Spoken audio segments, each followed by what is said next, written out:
Aloha, it's that time again. It's time to clean out our water tank. We do this about twice a year here. So today, why don't you just follow along and see how we get it done.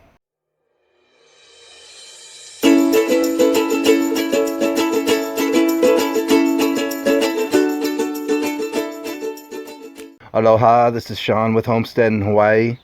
Today we are going to clean the water tank. This is a simple method I learned from a professional tank cleaner around here in Puna. And if you're like 95% of the other folks around here, you have a water tank just like mine. And it's important to keep this thing clean so that you have clean water flowing through your house. So we're going to give it a little vacuum, and we're going to just add a little chemicals, make sure the water is balanced. And I'll just show you how it's all done and what I do to take care of my water tank here. All right, let's start with what tools you're gonna need. So everything here I picked up at Home Depot.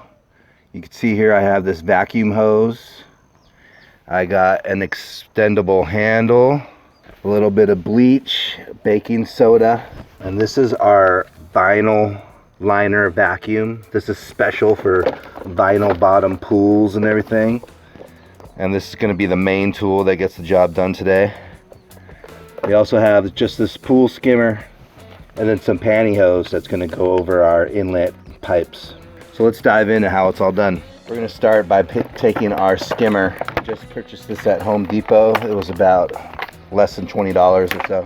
And then this hose is what costs more money. It was about $40 for this hose section. Once you have the hose out of the bag, it's a pretty simple process from here.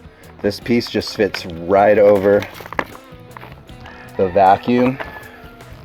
Just fits right over there, and then our extendable handle will go right here. So then we're ready to get this into the tank, and we're gonna start sweeping it out.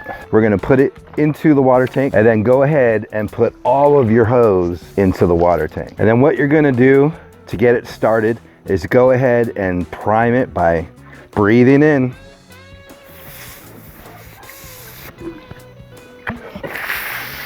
We got this thing filled up with water, and so we pre-primed it. We're gonna put our hand over the end and throw it out of the tank as quickly as possible. Ready?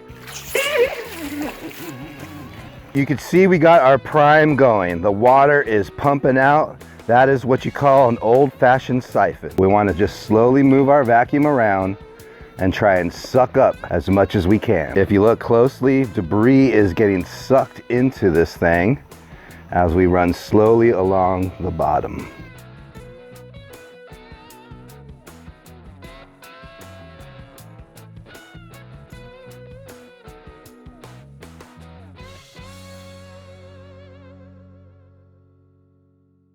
All right, so we just brushed the bottom of the pool. You can see behind me, it looks 100 times better. And this is a great thing to do, not only if you're using your water for drinking, but just to protect and prolong the life of your cistern here. You can see at the bottom there are some deposits that just form when you have too much gunk down there for too long. And that slowly starts to eat away at the plastic. That's not something you want.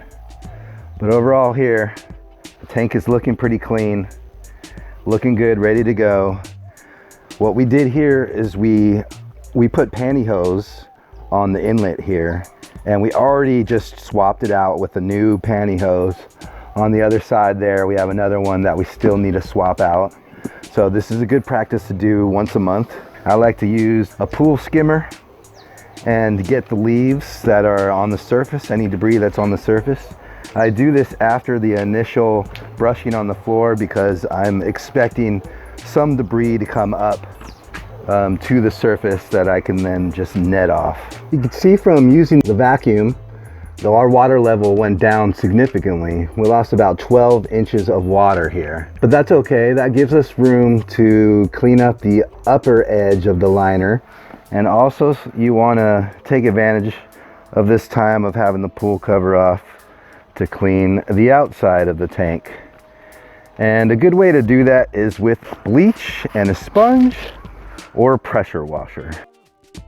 I don't know if you can see, but this tank is pretty mosquito free. I see only a couple mosquito larvae, but that's pretty much a miracle living out here in Puna that there isn't more. And one of the things that we do out here, add a little bleach. And so that tends to shock the system, kill off any larvae, as well as kill off any harmful bacteria or whatnot. And so I put about a cup for every 2,000 or 3,000 once a month or more if it's raining a whole bunch. I don't really measure. I just put it in. I let it air off. We don't drink this water, and if we did, we would filter it out. But that's pretty safe to do once a month. Other people use beneficial microorganisms or something else more natural like that, or some people don't do this at all, but they have dirtier water than we have. Our water actually looks nice and clean, like you want to swim in it. So next we want to add some baking soda. We're going to use baking soda to raise the pH up. The rainfall out here in Hawaii is acidic, especially when we have volcanoes flowing out here. And so the baking soda helps raise that pH level, and we want to just make it neutral so that the water is neither hard nor soft, but just right there in the middle for easy showering. It won't create any corrosion or leave any marks or stains on your appliances or on your faucets or whatnot. There you have it, guys. That's how you clean a vinyl lined rainwater catchment tank. It's really simple to do. It took me about half an hour to do this. Something that you should do every 6 months, as I mentioned, and you'll have a tank that lasts you forever. I've had this one for almost 20 years now, and I've seen tanks that die out a lot quicker than this. And so far, ours is doing great. I forgot to mention, every now and then, if I see a rust spot on the metal or whatnot, I will touch it up with some Rust-Oleum spray paint, try and keep that rust at bay as much as possible. You'll be in business for a long time with these tanks. The initial investment will be well worth the value. Thanks again for watching, everyone. I hope you like this video. Please hit the like button, subscribe to this YouTube channel. If you haven't caught on by now, we are constantly sharing our mana'o to help you grow and to develop as an off-grid homestead in Hawaii and the tropics and beyond. Thanks for joining me today. I hope you learn something and take the power into your own hands to clean your own rainwater catchment tank, because the more you could do yourself, the less you have to pay someone else to do, and the less taxes, the less work, the less of all the things that you hate to do. You can just do it yourself instead of having to earn that money. All right, guys, till next time, ahui ho.